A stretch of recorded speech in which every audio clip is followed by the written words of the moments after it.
بسم الله الرحمن الرحيم. الحمد لله الأحد، والصلاة والسلام على من في السماء اسمه أحمد وفي الأرض اسمه محمد وعلى آله وصحبه وبعد. Yang saya cintai, yang saya muliakan para alim ulama, para habaib, para kiai, para asatid, para tokoh masyarakat, para aparat pemerintah, wabil khusus Sahibul Hajat Al-Habib Hussein Al-Attas beserta seluruh keluarga besar beliau. Mudah-mudahan Allah panjangkan umur beliau, Allah sehatkan jasmani dan ruhani beliau, Allah permudah urusan dunia akhirat beliau, Allah perkuat langkah kaki beliau di dalam menuntun kita menuju jalannya Allah Subhanahu wa ta'ala. Beliau sedang sakit, mudah-mudahan Allah angkat penyakit beliau dan Allah berikan kesembuhan yang sempurna. Amin amin ya rabbal alamin. Beserta segenap panitia peringatan Maulid Nabi besar Muhammad sallallahu alaihi wasallam beserta seluruh hadirin hadirat, bapak-bapak, ibu-ibu, khususnya para pemuda-pemudi umat baginda Nabi besar Muhammad yang selalu dimuliakan oleh Allah Subhanahu wa taala. Alhamdulillah, saudara-saudara sekalian yang dimuliakan oleh Allah. Saya udah berapa tahun nggak ke Tambora? Baru kali ini Tambora.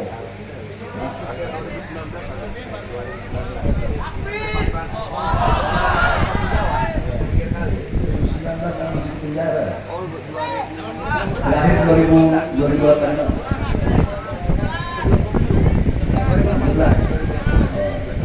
Alhamdulillah, malam hari ini kita berjumpa kembali. Insya Allah perjumpaan kita perjumpaan yang penuh dengan rahmat. Insya Allah dengan duduknya saudara-saudara di ini majlis yang penuh dengan kemuliaan, tidaklah kita keluar dari majlis kecuali Allah ampuni seluruh dosa-dosa kita, dosa-dosa yang telah lalu dan dosa-dosa yang akan datang. Amin amin ya rabbal alamin. Saudara-saudara sekalian yang dimuliakan oleh Allah Subhanahu wa taala, sebelumnya saya mohon maaf karena tidak bisa lama. Malam hari ini ada 5 tempat, ini tempat yang kedua, masih ada 3 tempat lagi, walaupun sedikit insya Allah bermanfaat. Hadirin sekalian yang dimuliakan oleh Allah Subhanahu wa taala, kita duduk di ini majlis dalam acara Maulid baginda Nabi besar Muhammad sallallahu alaihi wasallam.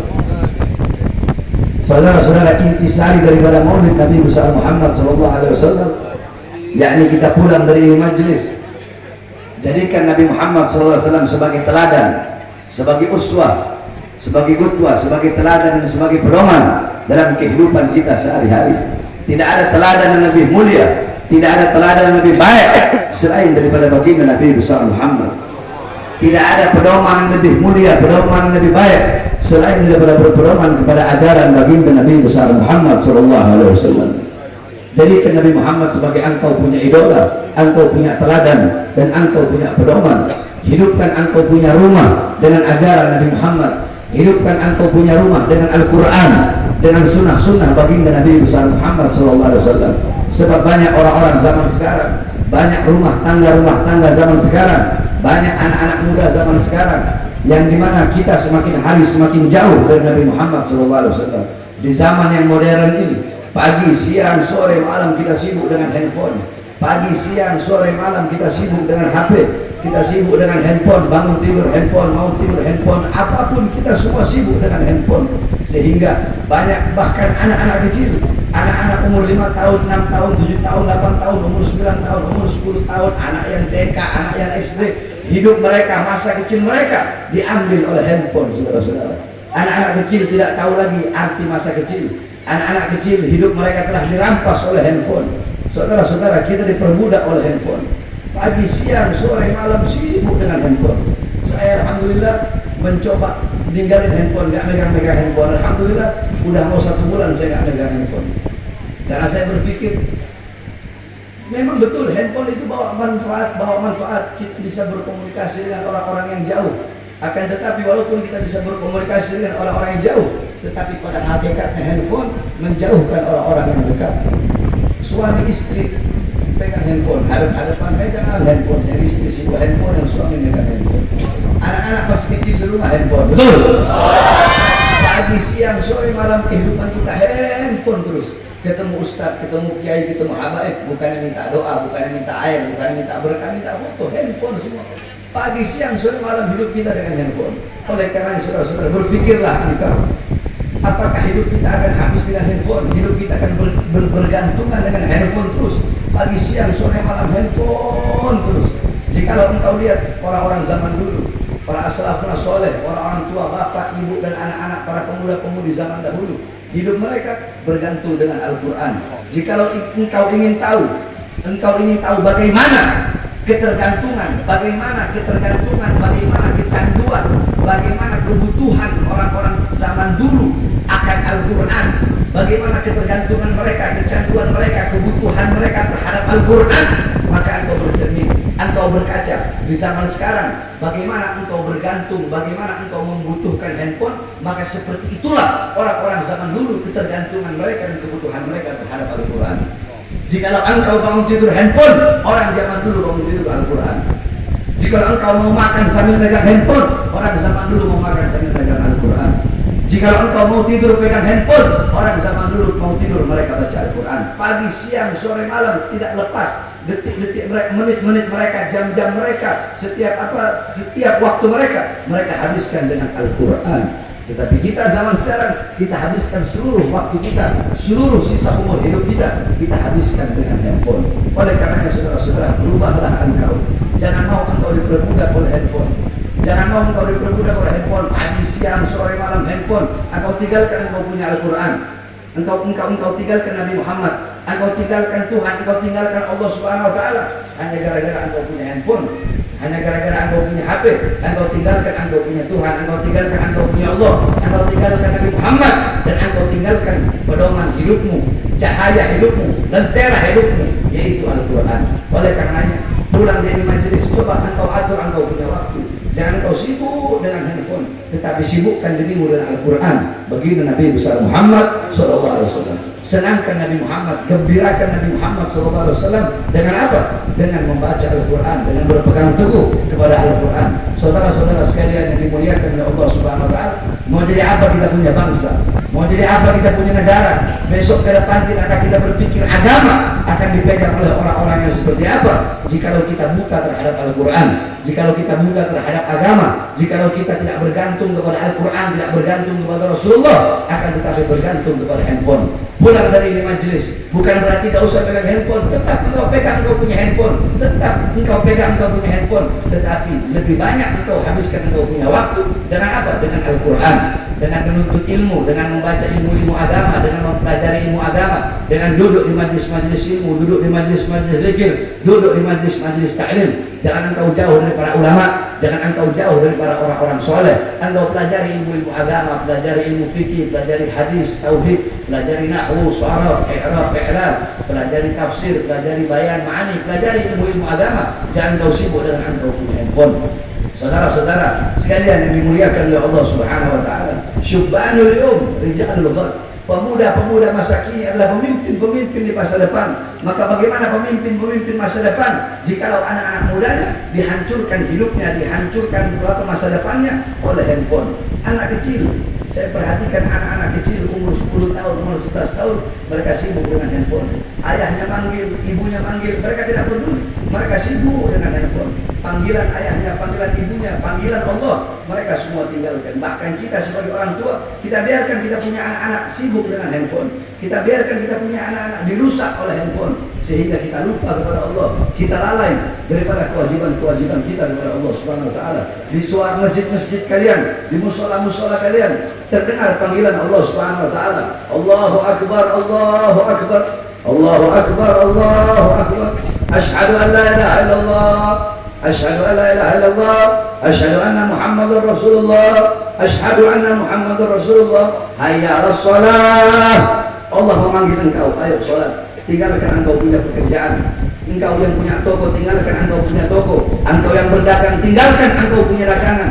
Engkau Engkau yang bekerja, tinggalkan pekerjaanmu sementara. Sekarang waktunya engkau kembali kepada aku. Sekarang waktunya engkau menyembahku. Akan tetapi orang-orang zaman sekarang, mereka yang dengan tokonya, sibuk dengan tokonya, mengabaikan perintah Allah. Mereka yang berdagang sibuk dengan dagangannya, mengabaikan perintah Allah. Mereka yang bekerja sibuk dengan pekerjaannya, mengabaikan perintah Allah. Yang megang handphone, yang bermain HP, sibuk dengan HP-nya, mengabaikan panggilan Allah. Dan lebih memilih panggilan-panggilan dunia, lebih memilih panggilan-panggilan pangkat, lebih memilih panggilan-panggilan jabatan, dan lebih memilih panggilan perut, sehingga meninggalkan panggilan Allah Subhanahu wa ta'ala, meninggalkan panggilan Allah, dan lebih memilih panggilan-panggilan selain daripada Allah Subhanahu wa ta'ala. Oleh karenanya, dengan adanya acara maulid yang penuh dengan keberkahan ini, pulang dari majlis, tinggalkan handphone, tinggalkan urusan-urusan dunia, tinggalkan urusan-urusan yang membuat engkau lalai, tinggalkan urusan-urusan yang menjauhkan engkau daripada Allah Subhanahu wa ta'ala. Apapun urusan itu, apapun itu, jikalau harta menjadi sebab engkau jauh dari Allah, tinggalkan harta tersebut. Jikalau pangkat jabatan menjadi sebab engkau jauh dari Allah, tinggalkan pangkat dan jabatan tersebut. Jikalau pekerjaan menjadi sebab engkau jauh dari Allah, jikalau pekerjaan memutuskan hubunganmu dengan Allah, tinggalkan pekerjaan tersebut. Apapun, mau pekerjaan, mau perempuan, mau harta, apapun urusan-urusan dan perkara-perkara yang membuat engkau jauh dari Allah, apalagi memutuskan hubungan engkau dengan Allah, maka tinggalkan perkara-perkara tersebut dan lebihlah engkau memilih Allah Subhanahu wa ta'ala. Ingat saudara-saudara, sebagaimana tadi yang saya sampaikan, bahwasanya syubbanul yaum rijalul ghad, pemuda-pemuda masa kini adalah pemimpin-pemimpin di masa depan. Baik buruknya bangsa, baik buruknya agama, baik buruknya negara ke depan, tergantung daripada kita, para pemuda-pemudi. Jikalau pemuda-pemudinya baik, pemuda-pemudinya taat kepada Allah, pemuda-pemudinya patuh kepada Allah, pemuda-pemudinya mengenal Al-Quran, mengenal agama, maka besok bangsa kita bakal jadi bangsa yang baik, negara kita bakal jadi negara yang baik, dan agama bakal dipegang oleh orang-orang yang baik. Akan tetapi jikalau pemuda-pemudinya rusak, pemuda-pemudinya tidak mengenal Allah, pemuda-pemudinya buta Islam, pemuda-pemudinya buta Al-Quran, pemuda-pemudinya buta agama, pemuda-pemudinya melakukan maksiat, mungkarat, dolalat, sayyiat, mukhalafat, pemuda-pemudinya jauh dari Allah, jauh dari agama, jauh dari Rasulullah, pemuda-pemudi yang menjadikan orang-orang barat sebagai idola mereka, kiblat mereka condong kepada barat, mengikuti pola kehidupan orang barat, mengikuti gaya hidup orang barat, mengikuti kepribadian orang-orang barat, menjadikan para artis sebagai teladan, sebagai idola, sebagai qudwah, sehingga menjauhkan dirinya daripada pakaian-pakaian Nabi Muhammad dan lebih memilih pakaian-pakaian daripada musuh-musuh Nabi Muhammad SAW.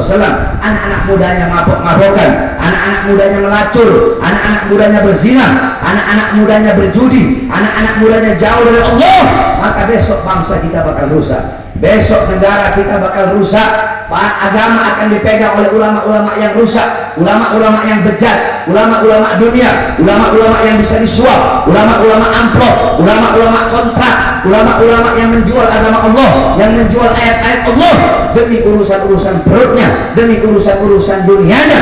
Besok jika anak-anak mudanya rusak, pejabatnya bakal jadi pejabat yang rusak, dan aparatnya bakal menjadi aparat-aparat yang rusak. Oleh karenanya, pulang dari ini majelis, wahai para anak-anak muda, jadikan Nabi Muhammad sebagai engkau punya teladan, sebagai engkau punya pedoman. Jadilah engkau anak-anak muda yang selalu menyuarakan kebenaran, anak-anak muda yang berjuang untuk agama, berjuang untuk bangsa, dan berjuang untuk negara. Saudara-saudara, Islam, agama Islam tidak butuh kepada 1000 pemuda yang tidak punya semangat dalam membela agama. Islam tidak butuh kepada 1 juta pemuda yang tidak punya kecemburuan, yang tidak punya api perjuangan untuk membela bangsa, agama, dan negara. Tetapi Islam lebih memilih 1 anak muda tetapi dalam hatinya berkobar api-api perjuangan, 1 anak muda tetapi menyampaikan kebenaran, 1 anak muda yang tidak pernah takut terhadap kezaliman, tidak pernah tunduk kepada ketidakadilan, dan tidak pernah tunduk kepada kemungkaran. Maka jadilah engkau salah satu daripada anak-anak muda tersebut. Saudara-saudara, khususnya para anak-anak muda, engkau adalah engkau adalah harapan bangsa ke depan, engkau adalah harapan agama ke depan. Maka saya sampaikan, saya wasiatkan kepada engkau semua, jadilah engkau anak-anak muda yang selalu menyampaikan kebenaran, anak-anak muda yang tidak pernah tunduk kepada kezaliman, tidak pernah tunduk kepada kemungkaran, anak-anak muda yang berada di barisan paling depan untuk melawan para pengkhianat bangsa, untuk melawan para pengkhianat bangsa, untuk melawan para musuh-musuh agama, untuk melawan para koruptor, untuk melawan orang-orang yang zalim.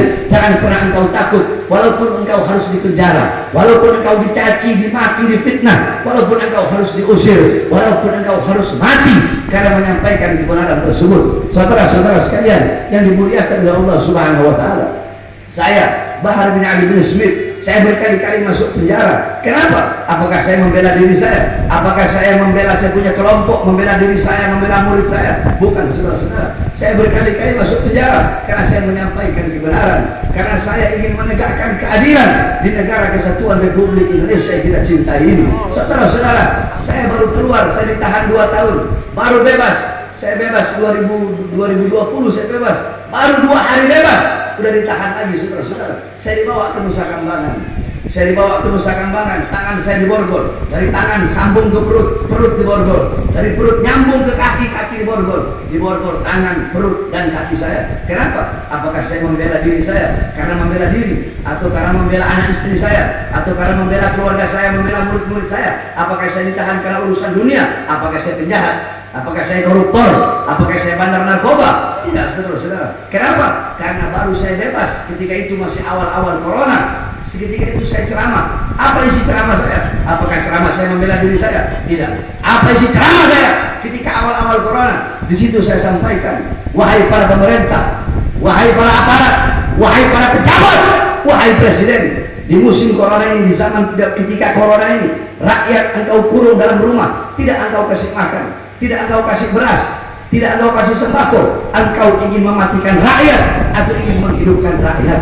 Wahai para pemerintah, wahai para pejabat, mal-mal milik asing kalian izinkan untuk buka, tetapi warung-warung kecil, toko-toko kecil milik pribumi kalian paksa untuk tutup. Berapa banyak pengangguran di Indonesia? Akan tetapi pada masa pandemi corona ini terus kalian kirim tenaga kerja dari asing. Saya tanya, ketika itu saya baru bebas 2 hari. Dalam ceramah yang saya jelaskan barusan, yang saya bela siapa? Rakyat atau bukan? Jawab yang keras, rakyat atau bukan? Rakyat atau bukan? Siapa yang saya bela? Jawab yang keras, siapa yang saya bela? Siapa yang saya bela? Siapa yang saya bela? Yang saya bela rakyat, saudara-saudara. Yang saya bela bangsa, yang saya bela negara. Oleh karenanya bagi saya, bagi Bahar bin Ali bin Smith, tidak ada kata kapok, tidak ada kata lelah, tidak ada kata capek di dalam memperjuangkan bangsa, agama, dan negara, saudara-saudara, di dalam melawan kezaliman dan melawan kemungkaran. Bagi saya, Bahar bin Ali bin Smith, demi bangsa, demi agama, demi rakyat, demi Indonesia, jangankan hanya di penjara, nyawa saya, jiwa saya, darah saya murah harganya untuk saudara-saudara. Oleh karenanya saya tanya semua hadirin yang hadir di sini, siap sampaikan kebenaran, siap tegakkan keadilan, siap lawan kemungkaran, siap lawan kezaliman? Saudara-saudara sekalian yang dimuliakan oleh Allah Subhanahu wa taala, mereka bisa memenjarakan jasad saya. Mereka orang-orang yang ingin membungkam suara-suara kebenaran yang selama ini saya sampaikan. Orang-orang yang ingin memadamkan api-api perjuangan yang selama ini kami nyalakan, mereka bisa memenjarakan jasad saya, mereka bisa memborgol tangan saya, perut saya, kaki saya, mereka bisa memenjarakan kedua mata saya daripada melihat anak dan istri saya, keluarga saya, murid-murid saya, memenjarakan mata saya daripada melihat dunia luar. Kalian para pengkhianat bangsa, kalian bisa memenjarakan jasad saya, bisa memborgol tangan saya, bisa memenjarakan jasad saya, tetapi demi Allah, suara-suara kebenaran yang saya sampaikan, api-api perjuangan yang saya nyalakan, tidak akan pernah bisa kalian padamkan sampai datangnya kiamat, saudara-saudara. Oleh karenanya saya wasiatkan seluruh para pemuda-pemudi Islam, terus sampaikan kebenaran. Jangan pernah engkau takut, kebenaran milik Allah, dan Allah pasti memenangkan sesuatu yang menjadi miliknya, saudara-saudara. Terakhir, sebelum saya tutup, hadirin sekalian yang dimuliakan oleh Allah Subhanahu wa taala, besok pada tanggal 2 Desember 2022 akan diadakan acara reuni akbar 212, tepat pada tanggal 2 Desember. Tempatnya belum tahu, nanti akan diberitahukan dan diinfokan. Saudara-saudara, 212 bukan bukan milik perorangan, betul? 212 bukanlah milik kelompok tertentu, betul? Bukan milik organisasi tertentu, betul? Bahkan 212 bukan hanya milik umat Islam saja. 212 bukan hanya milik umat Islam, tetapi 212 adalah milik seluruh masyarakat Indonesia. 212 adalah milik seluruh rakyat Indonesia. 212 yang merupakan lambang daripada menegakkan keadilan. 212 merupakan simbol daripada melawan kezaliman di negara kesatuan Republik Indonesia yang kita cintai ini, saudara-saudara. 212 adalah milik seluruh masyarakat, rakyat dan bangsa Indonesia. Oleh karenanya saya, Baharudin Alimin Smith, mengajak dan menyerukan kepada seluruh masyarakat dan rakyat Indonesia, khususnya saudara-saudara yang hadir pada malam hari ini, untuk sama-sama kita menghadiri acara tersebut, yang dimana acara tersebut adalah istighosah, doa bersama untuk keselamatan bangsa dan negara kesatuan Republik Indonesia. Sama-sama kita mengetuk pintu langit, berkumpul bersama para ulama, para habaib, para kiai, para asatidz, bermohon kepada Allah agar Allah berikan keselamatan, kebaikan, kemakmuran dan kejayaan kepada bangsa dan negara kesatuan Republik Indonesia yang kita cintai ini. Saya tanya semua hadirin dan hadirin sini, besok reuni 212 tahun 2022 siap putihkan Jakarta? Siap putihkan Jakarta? Siap putihkan Jakarta? Siap tegakkan keadilan? Siap lawan kezaliman? Siap mati di NKRI? Siap binasa demi Indonesia? Siap bela Islam? Siap bela agama? Siap bela rakyat? Siap bela Indonesia? Allahu Akbar! Allahu Akbar! Indonesia merdeka! Merdeka! Indonesia merdeka! Merdeka! NKRI harga mati, betul? NKRI harga mati, betul? NKRI! NKRI! NKRI! Siap binasa dengan NKRI! Siap mati dengan NKRI!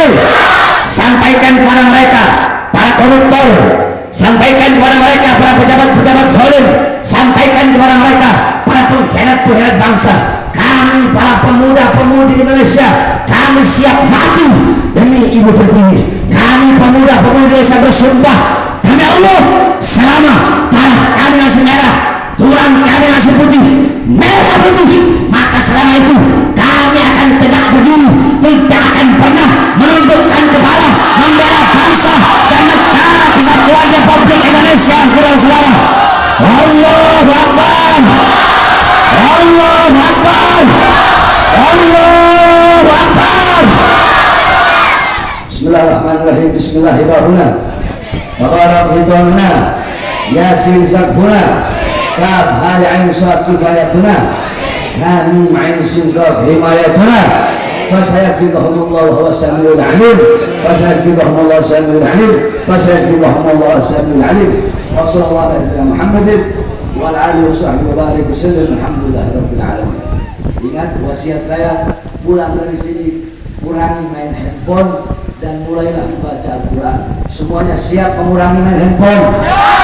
Siap kurangi pegang handphone? Siap membaca Al-Quran? Siap menjadikan Al-Quran sebagai teladan? Amin ya rabbal alamin. Mudah-mudahan kita semua berkah dari Allah. Amin ya rabbal alamin.